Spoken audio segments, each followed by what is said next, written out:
salaamaaleykum ami internet yi safoo di ñu seetaan à travers Dakar Buzz alors nee naa leen mbégte lay am saa su ne rek may jàkkaarloog yéen ñuy waxtaanee ay thèmes yu am solo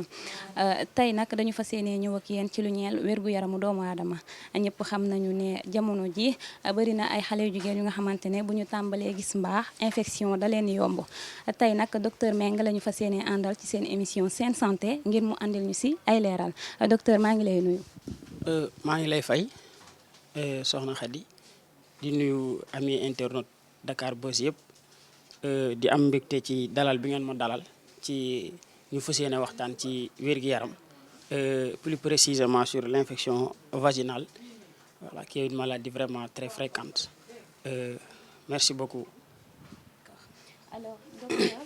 dañu ñëw ak yow rek ci définition wu infection vaginale pour ñi nga suñu mbokk jigéen yi nga xamante ni jàngul nasaraan.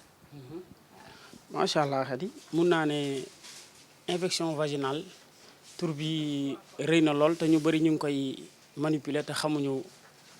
lu mu signifié infection vaginale ce n'est rien d'autre qu'une inflammation du vagin accompagnée par des écoulements anormaux écoulements yoo xamante ni nag mën nga si jëlee ay prurites am ay démangeaisons des douleurs parfois dem ba sëy ak sa borom kër sax dafay xaw a nekk jafe-jafe. loolu daal bu jàpp naa ne mën nañ ko tënk ne loolu mooy infection vaginale. jamono ji xale jigéen yu bari di ko am te duñ xam lan moo ko waral lan mooy cause bi tax jigéen di am infection vaginale. waaw mën naa ne cause yi waral infection vaginale bari na la première cause mooy l'abaissement de l'acidité vaginale parce que vagin naturellement il est acide. léegi abaissement de l'acidité day waral pH bi ce qu'on appelle le pH dafay élevé pH boobu bu élevé dafay yombal bactéries yi nga xamante ni ñoom ñoo nekk foofu dafay gën a yokk loolu mooy première chose. La deuxième chose moom mooy l'hygiène parce que su fekkente ne amuloo hygiène bu baax le plus souvent après avoir uriné ou après avoir déféqué bu fekkente ne essuyé woo bu baax li gën mooy nga essuyer de l'avant vers l'arrière pour permettre pour doo permettre bactéries yi nga xamante ni ñoom ñooy jógee ci anus bi ñëw ci vagin bi loolu daf koy waral. beneen bi moom mooy une lésion tissulaire le plus souvent balaa nga koy am mooy lors d'une intervention chirurgicale. waaw lors d'une intervention chirurgicale mën nañu yëngal li nga xamante ni moom mooy les germes bactériens parce que loolu day favoriser le développement des bactéries et certains levures yi nga xamante ni ñoom ñooy waral infection vaginale ci lu bare bare. mun na nekk aussi d'origine irritative suñ ko waxee mooy le plus souvent les produits que les femmes utilisent à savoir les produits pour le gel bain intime les mousses à raser et cetera loolu ci tënk mën naa ne loolu mooy li nga xamante ni moom mooy waral infection vaginale ci tënk. d'accord sama mbokku jigéen ñi nag xam naa li ñu ciy gën a jàpp mooy rek hygiène bi nga wax sànq bëri na si ay xale jigéen yi nga xamante ni comme ni nga ko waxee léegi rek bu ñu demee toilette ba pare xamuñu naka la ñu war a setalee seen bopp laata ñuy continuer de docteur dama bëgg rek nga ñëwaat ci loolu maanaam ci set gi ak sell gi ni mu amee solo ci infection vaginale. waa set gi ak sell gi pratiquement du ma ne am solo sax mais dama ne mooy lépp. parce que mun naa ne cause yëpp boobu moom mooy la cause la plus fréquente waaw parce que bari na léegi ay matériels yoo xamante ni jigéen ñi ñu ngi koy utiliser di ko jëmale ci seen kanam yoo xamante ni baaxul mun naa ñëw ci wàllu habillement parce que le plus souvent duñu utiliser des yére yoo xamante ni dafa am coton des culottes yoo xamante ni c'est en coton et également yoo xamante ni dafa war a absorbant ñu war a utiliser ay tissus yoo xam dafa war a absorbant parce que loolu moom mooy permettre la circulation de l'air war a permettre aussi humidité bi vagin bi war a am mu am ko parce que loolu boo ko xañee dafay faciliter la dissémination des bactéries et puis li nga xamante ni ay levure la par exemple le candida dafa nekk boo xamante ni boo amul une hygiène boo xamante ni bu baax la dafay yomb trop que nga am ko ci sa kii nga jëlee ko ci li ngay sol yóbbu ko ci sa awra voilà kon je crois que ne mesure yooyu noonu moom mooy cause bi nga xamante ni moom moo gën a mën a waral une infection vaginale. Voilà, je crois que ñu teel ko jàngal et puis xale yi je mets un accent sur les petites filles il faut ñu teel leen ko jàngal les mesures qu'il faut parce que bu fekkente ne da nga dem toilette wala bu fekkee da nga tuur ndox ba pare dafa am manière boo xamante ni moom nga war a essuyer woo dafa am manière boobu parce que loolu c'est très intéressant et que ñu ko xam bëriwul parce que on a plus de bactéries au niveau de l'anus yoo xamante ni ils sont pathogènes léegi bu fekkente ne ni nga essuyer woo baaxul par exemple tu le fais de l'arrière vers l'avant ça tu vas genre da ngay tax bactérie bi jógee ci anus bi dem ci vagin bi et que loolu dafay waral ay infection te yooyu yëpp ci ay mesures d'hygiène la voilà je crois que ni soxna Khady hygiène bi mu ngi noonu. docteur mu mel ne leer na xanaa ñu ñëw rek ci symptômes yi yan signes la ñu mën a ràññee ne lii infection vaginale la. waaw infection vaginale premier signe bi nga xam ne moo koy wane mooy des pertes parce que naturellement jigéen dafa am ay pertes yu muy def. mais pertes yooyu bokkul ak des pertes yoo xamante ni dafa jógee ci infection vaginale parce que pertes yu jógee ci infection vaginale le plus souvent dafay ànd ak ay démangeaisons am ay pruries nga dégg ñu naan sama kanam bi dafay xasan parfois nga dégg mun la bu may sëy ak sama borom kër affaire yi dafay métti parfois dafay xonk allant jusqu'à même avoir des douleurs au niveau du vagin aussi da ngay gis les cols vont tendance à se serrer les uns sur les autres voilà loolu yëpp bokk na ci li nga xamante ni mooy mandargal infection vaginale boo xoolee ci écoulement yi aussi parfois da nga gis ay écoulement yoo xam ne parfois dafay dégager ay odeur parfois nga am benn couleur boo xam ne day mel ni lait caillé parce que loolu yëpp li koy waral mooy ça dépend ci germe bi nga xamante ni moom moo la infecté voilà parce que bu dee bactérie ak ça dépend ci écoulement bi ngay dégager bu dee levure également et bu dee trichomonas également voilà. bëri na ñu nga xamante ne bu ñu demee toilette wala ñu sànni ngeen jékkoon na ci taal bi bu ñu tuuree ndox rek mu mel neneen andi beneen couleur dañuy yaakaar ne dañu am infection vaginale lan la ñu mën a wax ci loolu. waaw loolu mooy comme damay wax ne peut-être ce sera une répétition parce que du boo demee rek am ay nga tuur ndox rek. am ay pertes rek nga foog ne da nga am une infection vaginale il faut mu am signes yi nga xamante ni moom laa la wax sànq qui sont des signes accompagnants des pertes voilà parce que bu fekkente ne amuloo signes yooyu yëpp amuloo ci benn mënuñu jàpp ne infection nga am ba tax na bu ñu lay defal l'interrogatoire sax dañ lay laajaale loolu dañ lay laajaale ndax da ngay ressentir ay pruries ndax da nga am ay douleurs ndax perte bi dafa changer couleur parce que ndax dafa am une odeur yooyu yëpp daf ci am solo mais boo ñëwee rek nañu damay am ay pertes sans pour autant que mu am yooyu noonu dañuy considérer que ce sont les pertes normales voilà. d'accord docteur ki nga xamante ne ni jotagu ko am nan la koy moytoo. waaw loolu mooy li ñuy wax les mesures préventives wala les précautions waaw je disais que ni pour les mesures préventives li nga xam ne mooy les précautions qu'il faut faire première chose il faut se laver tous les jours avec un savon non parfumé. Par exemple, un savon à glycérine, de préférence. C'est la première chose à faire. La deuxième chose à faire, il faut revoir les sous-vêtements. Il faut porter des sous-vêtements qui sont vraiment amples et absorbants, qui va permettre la circulation de l'air.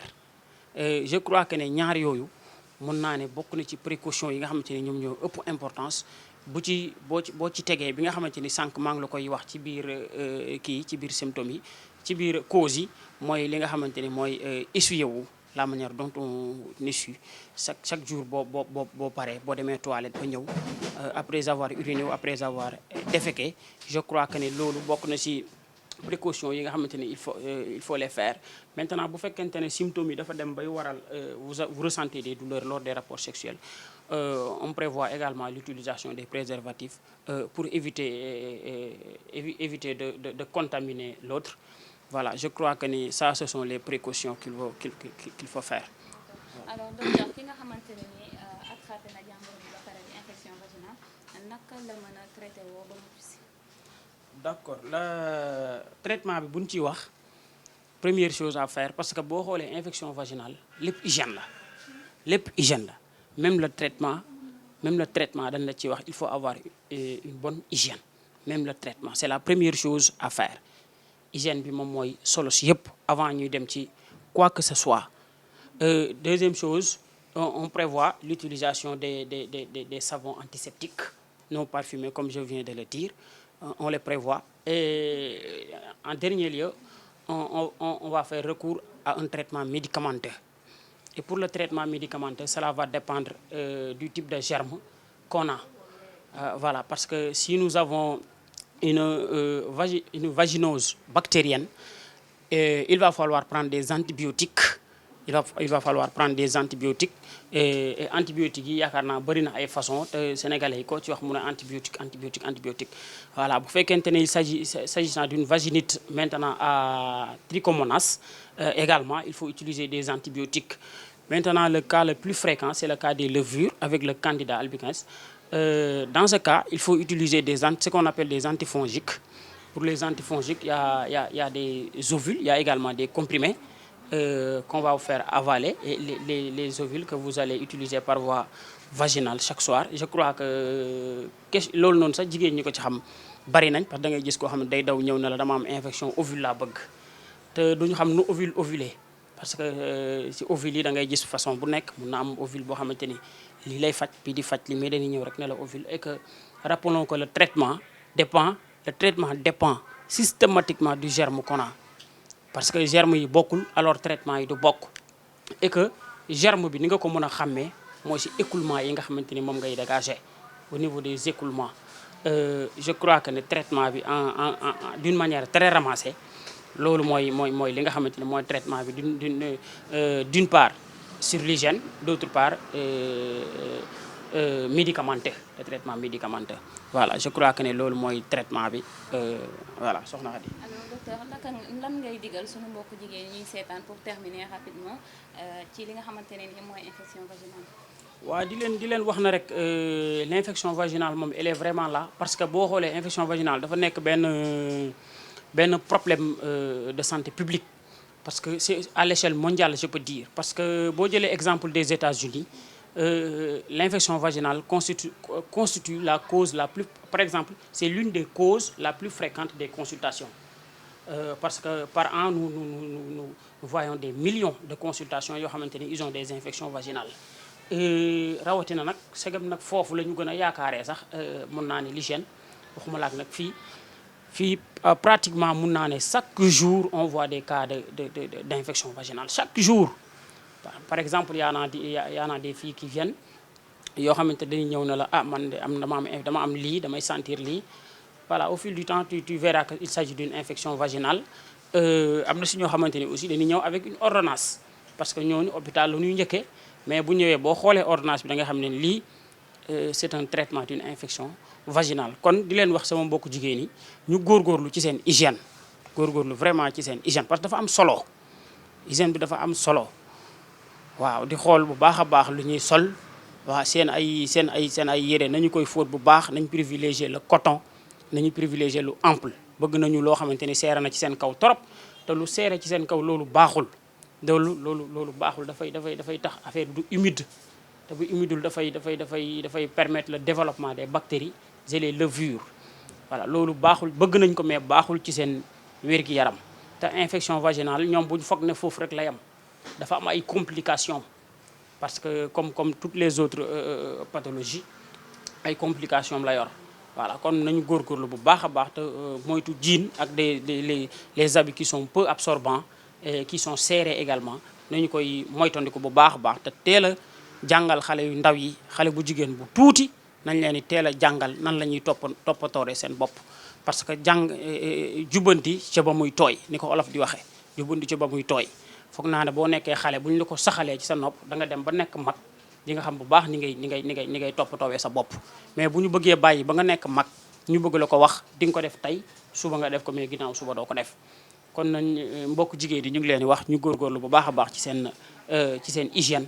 voilà ci seen hygiène parce que mooy lépp même bu dul infection vaginale sax manque d'hygiène moom li muy waral ci doomu aadama dafa bari voilà je crois que ni loolu laa amoon lu may wax ci waaw di tàggatoo comme ni ñu commencé woon rek di leen sant di leen gërëm ci vraiment invitation bi nga xamante ni porté ngeen ko à notre personne di leen remercier bu baax di remercier ami internet Dakar Buzz di remercier waa Dakar Buzz bu baax a baax parce que xam naa dafa ngeen jógee sori na tàng na aussi ngeen rallier ko fexe ba ñëw vraiment à temps aussi il faut leen rendez-vous sénégalais moom parce que 14h ngeen joxe mais 55 fi la leen fekk. voilà kon nag maa ngi leen sant di leen gërëm di leen ñaanal aussi maa ngi leen di ñaanal bu baax a baax di leen ñaanal ñu leen di dégg ca kaw a kaw macha allah yàlla mën na ko yàlla def bi jaa rasulillah. di remercier également le titulaire de la pharmacie madame Ndiaye docteur Kandji maa ngi koy remercier bu baax di nit ku baax waaw di nit ku yàlla baaxal vraiment maa ngi koy sant di ko gërëm buñ ko nekkoon di ko remercier fii duñ fi jóge